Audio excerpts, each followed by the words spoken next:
หนักไปเนาะนี่พี่น้องนี่กระปูแดงบ้างไข่เต็มนี่พี่น้องนี่ปลาคอนี่นะสบายดีเนาะน้องงามสาวแดดนอนเนาะดอกซากุระข่อยนี่ดอกอีกแล้วนี่เนาะเริ่มดอกอีกแล้วตัวนี้เนาะเริ่มดอกเบ่งบานเลยสะพังเลยเนาะทางเขาทางเขาว่าดอกต้นหับทางเขาเลยเนาะเดี๋ยวจะมีดอกจิกดอกหั่งดอกจิกดอกหั่งบานแห้งงามเนาะมีต้นนั้นดอกจิกดอกหั่งงามอีกต้นนึงเนาะดอกหั่งก็งามตอนหับเทศกาลสงกรานต์เนาะนี่ดอกจิกดอกหั่งดอกซากุระหรือว่าดอกติ้วบ้านเฮาเอิ้นนะครับนี่ทางคนงามโอ้หมดแดงหมดเกลือหั่งเป็นหั่งคือดอกซากุระหลายผลก็หลายลงมา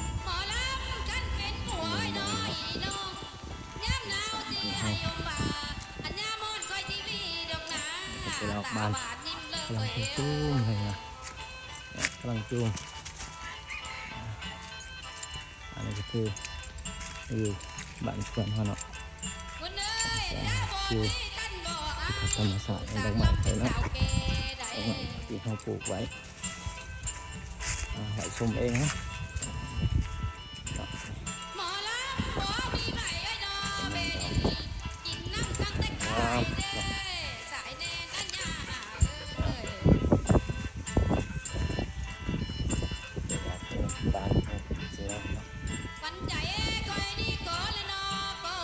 ส้มขนาด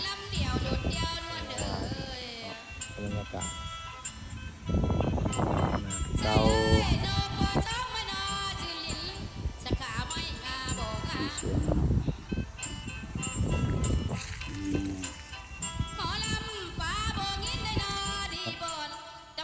นี่พี่น้อง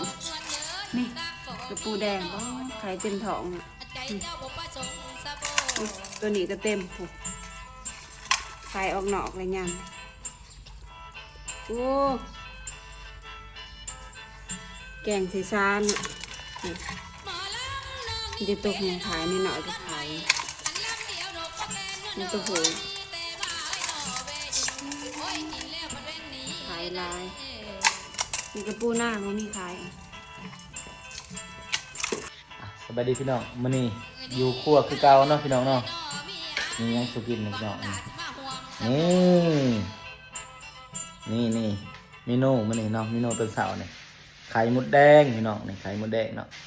เอาจากสวนเฮาเองนี่เนาะอยู่กับปลาน้องเฮาเนาะมื้อนี้ได้2โตพี่น้องปลาตึกจันโอ้พี่น้องเอ้ยนี่ปลาขอนะอ้อปลาขอเนาะปลาขอใหญ่เพิ่นว่านี่ว่าเฮ็ดเมนูต้มปลาขอใส่ไข่มดแดงนี่เนาะเมียมักกินนะเมียมักกินปลาขอกำลังต้มน้ำพี่เนาะน้ำเดือดจะเอาปลาขอลงไปเนาะ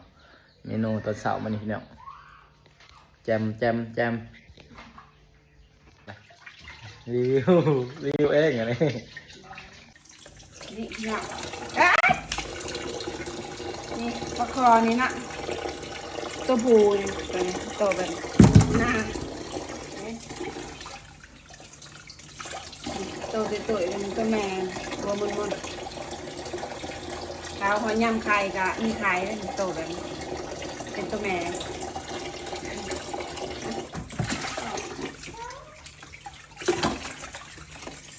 ที่ต้มก็บูด้วยตัวแม่ต้มเลยนะ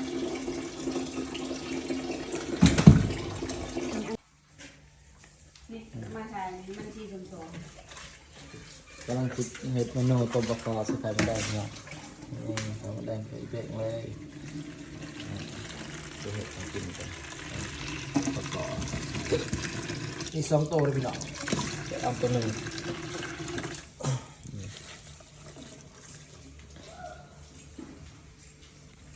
ในการตอนเช้าพี่น้องนี่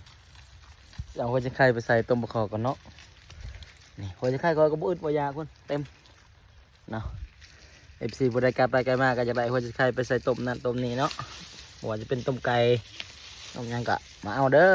เนาะบ่ขี้ๆดอกหัวงามเลยนี่เอาพี่น้องนี่กำลังอ่อนๆพี่น้องหอมเนาะบรรยากาศยามเช้านี่อยู่หน้าข้าพเจ้าเองอยู่สวนเนาะ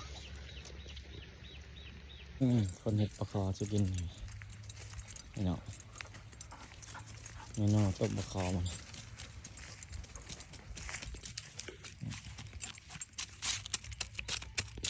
เป็นเสาะ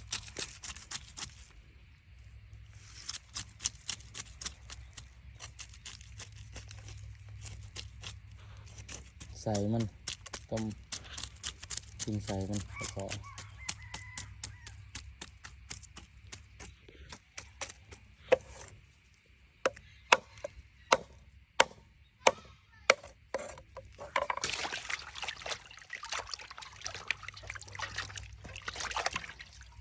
ในครัวเนาะในครัวตัวดี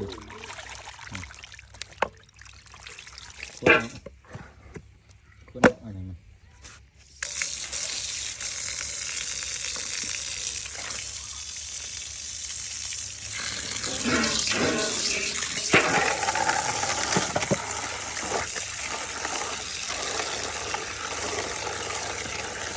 นี่ใส่ชุดไทยตัวนี้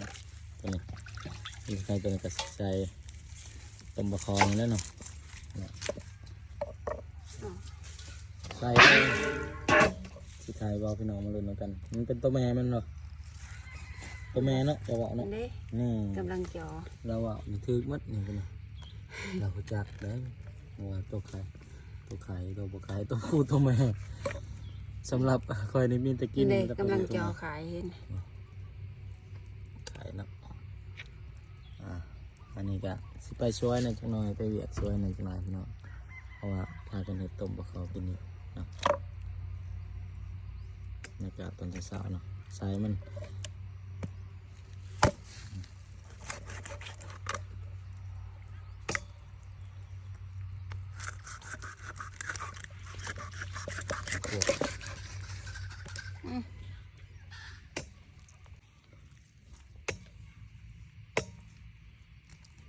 นี่คือเมนูต้มบะเขาเช้านี้เนาะกับบรรยากาศตอนเช้านี่ใส่ไข่มดแดงเนาะมดแดงก็5ตำหนิเลยพี่น้องเดี๋ยวก็สิพาให้เอามดแดงก่อนเนาะ บีปลาคอ บีบ่ให้มันแตกเด้อพี่นี่คือบีปลาขอ ปลาทิมบ่ บ่ต้มใส่กันมันคมบ่ บุคม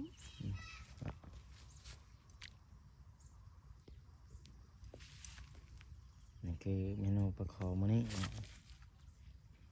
ให้ภาษาเฮ็ดให้กินเนาะพี่น้องแบบแซ่บๆเลยเนาะมาสิแซ่บจังไหนพี่น้องนี่เพิ่นเฮ็ดเองคนอื่นเฮ็ดเพิ่นเอาบ่แซ่บพุ่นนะบ่ยากพุ่นนะเพิ่นเฮ็ดจานแบบมีพริกกระเดือนให้หยังเนาะแต่เพิ่นเฮ็ดนี่เพิ่นเฮ็ดเองเพิ่นเบิ่งหมดแล้วเพิ่นกินเพิ่นน่ะเพิ่นก็ขี้ลายอยู่ครับแต่ว่าติเป็นขนาดกะจีปาเต้กะเวียดเฮ็ดก็บ่กินอีกที่เวียดว่านี่เฮ็ดเองเอ้าเฮ็ดเองวัดอิ่มซ้ำมา บ่อยากเองมันพึ่งไข่นานเลยไข่ก่อน คือบอกฮะไข่ใส่มัน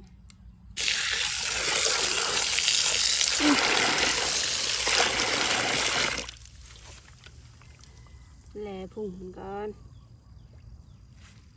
เดี๋ยวมีขี้กระเดือน นี่กันแลพุ่งอีกแล้วเพิ่นแลพุ่งอีกได้ ขี้กระเดือนยังสิไปอยู่นะ บ่มี กองธรรมชาติเนาะเขาได้อันใส่จันมาเนาะมันสิอันมีขี้กระเดือนได้ใส่งามเลยเนาะเมนูเนาะตอนเช้าๆพี่น้องเฮ็ดเองแซ่บเองพี่น้อง บรรยากาศตำปลาตำข้าวเนาะหมดแดงก็เอาตำนี้แหละหมดแดงกันเนาะนี่ครับใส่นี่นะใส่หัวจิงไข่5 โมงไก่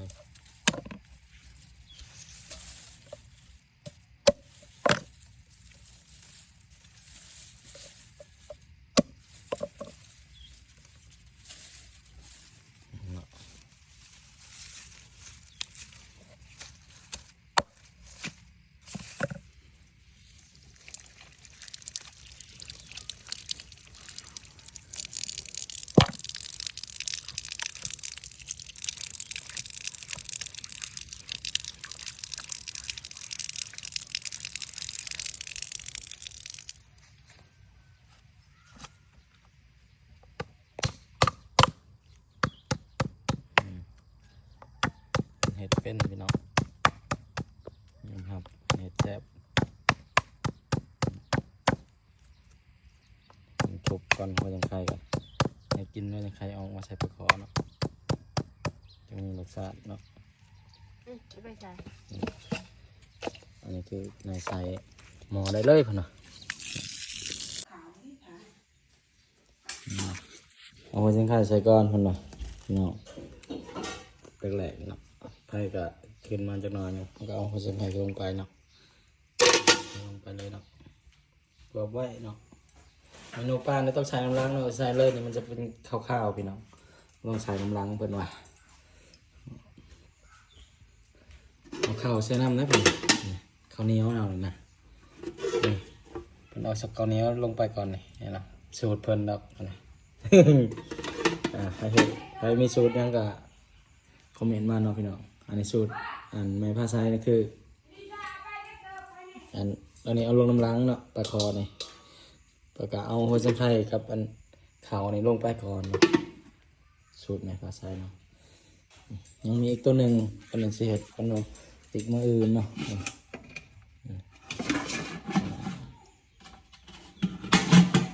จุดตัวนี้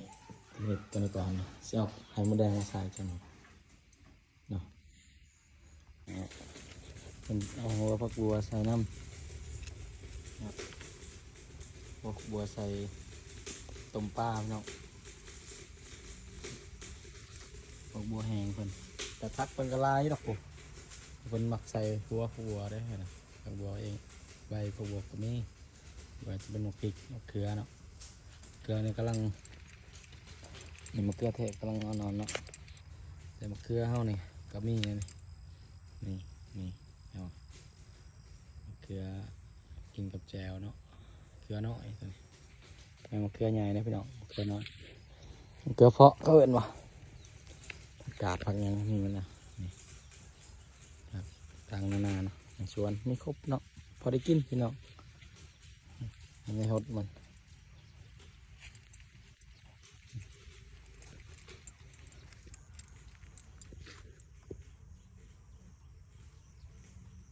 เนาะเป็นเห็ดนี่ผักเพิ่นก็มีแต่อันนี้ผักบัวเพิ่นสิใส่ใส่ต้มปลาคอเนาะอันนี้ผักบัวตัวนี้ผักบัวหอมๆกินลงเป็นหัวรสเนาะนั่งกินสบายเนาะนี่ผักใบเป็นผักใบก็มีแต่เพิ่นสิใส่หัวมันเนาะ เปื่อย เป็นกำลังหือใหม่ๆนะข้าวบัวนี่ก็มันเป็นหัวแล้วเป็นก็หือเนาะนี่เนาะตอนนี้ดอกมันเนาะเราจะเอาหั่งหมดแดงนี่เนาะไปใส่ต้มปลาคอเขาเนาะเห็นเนาะนี่ใส่ต้มปลาคอเลยพี่เนาะนี่หลายเนาะหั่งแต่ว่าใหญ่แต่ว่ามันก็หลายอยู่เนาะนี่เนาะหั่งหมดแดงเนาะเราเห็นแล้วหั่งหมดแดงเราจะเอาหั่งหมดแดงตัวนี้ไปใส่ต้มปลาคอเนาะเอาหมดแดงตัวนี้ใส่ต้มปลาคอเนาะมาเบิ่งกันพี่น้องเนาะได้ไปเนาะเนาะเอาหอดแล้วเนาะมาสีฟุใส่เลยเนาะ โอ้หมดแดงมาคุใส่เลยมาคุใส่สดๆเลยจับกล่องให้ไหมไอ้เนาะนี่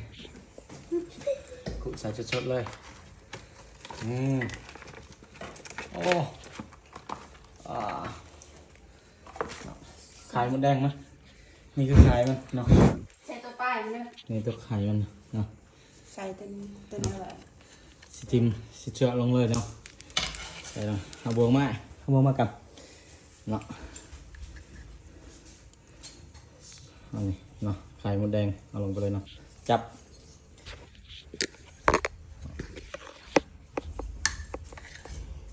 นี่เนาะ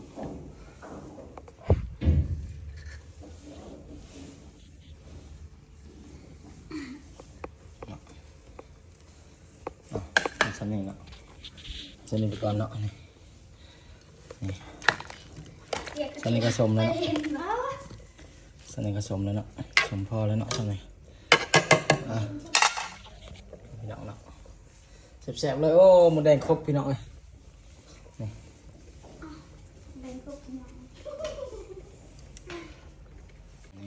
การปกพี่น้องเมนูปลาขอเนาะเมนูต้มปลาขอมาเนี่ยเนาะก็ยังใส่จักหน่อยเนาะนี่เนาะนี่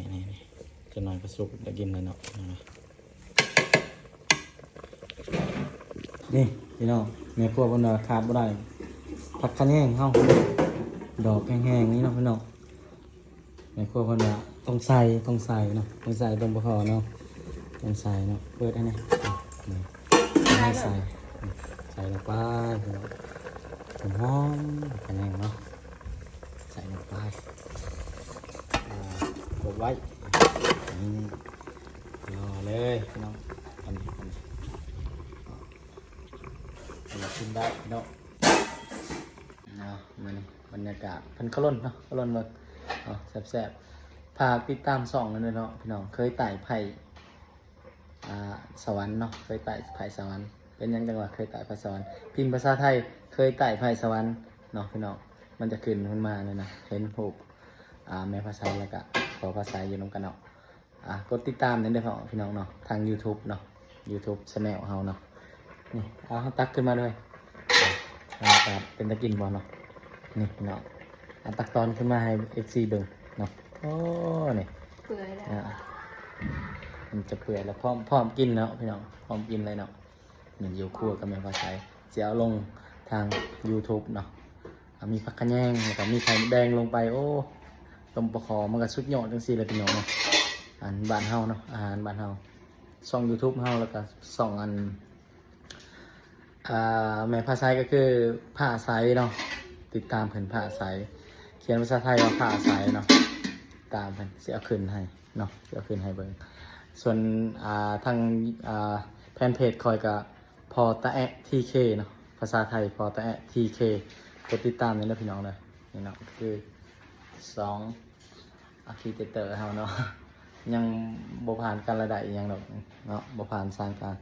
ยังบ่ผ่านการสร้างรายได้อีหยังเนาะแต่ก็เฮ็ดม่วนไปเจอพี่น้องเนาะเนาะกับบรรยากาศบ้านสวนเฮาเนาะนี่นะบ้านสวนข่อยเนาะคือฮู้กันหั่นแหละเนาะพี่น้องก็บอกใหญ่โตโลลาอหยังเนาะแต่ว่ามันก็อบอุ่นเนาะนี่อบอุ่นมาเบิ่งกันว่ามันสิสุกได้กินได้เป็นสั่งให้ปรุงได้เนาะเนาะจะมีคนปรุงแล้วโอ้คนปรุงแล้วเนาะอ๋อนี่เพิ่นสิตักเขาอันนั้นเลยพี่น้องสิตักเขากระโตกเด้อน้องพี่น้องนั่นนี่สาวบักเซ่เพิ่นนี่เอิ้นว่าเคยตายไผ่สวรรค์นี่เพิ่นเป็นคนปักเซ่เนาะเพิ่นเป็นคนปักเซ่ตายเฮาเนาะในภาษาเป็นคนปักเซ่ตายเนาะ จ้า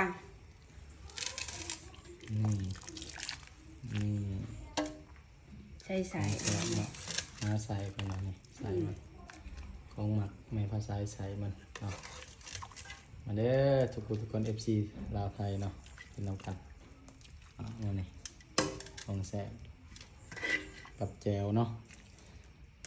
ตำแจวสักหน้อยแจวมักลินสักหน้อยกินกับกลมป้าเนาะพี่น้อง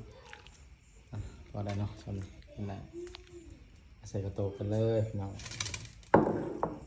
นี่พี่น้องเก็บมะเขือเพาะล้างบ้านเขาเองเนาะนี่เนาะเขือเพาะเขาเนาะพอได้เก็บกินพี่น้องเนาะเขือเพาะเนาะนี่หนังใหญ่เป็นแสบๆเลยพี่น้องเนาะเขือเพาะพี่น้องขาดบ่ได้คือแจวเลนพี่น้องเนาะ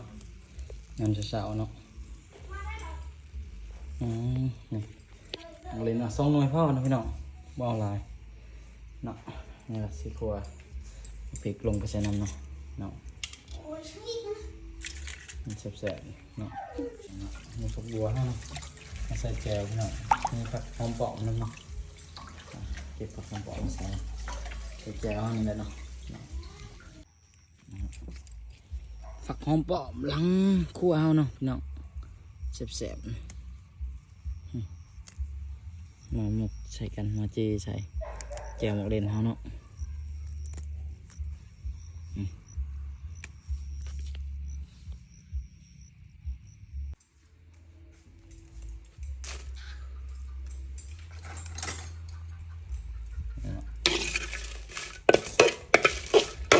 ตำแจวเนาะ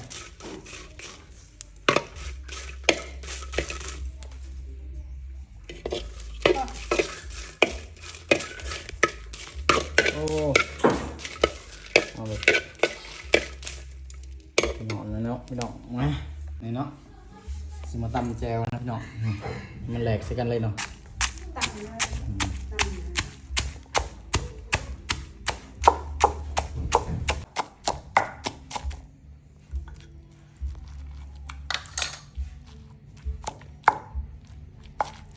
ลงมือได้พี่น้องมาเลยลงมือได้โอ้กินกับครอบครัว กินอ่ะกินหน่อยนะพี่น้องมาพี่น้องกินข้าวนำกันเลยเนาะลงมือได้พี่น้องกับข้าวนี่เนาะกับตะบุกคอเขาเนาะไปนะพี่น้องแซ่บๆมากินข้าวนำกันพี่น้องมาบ๊ายบายขอบคุณขอบใจที่รับชมเนาะกินข้าวก่อน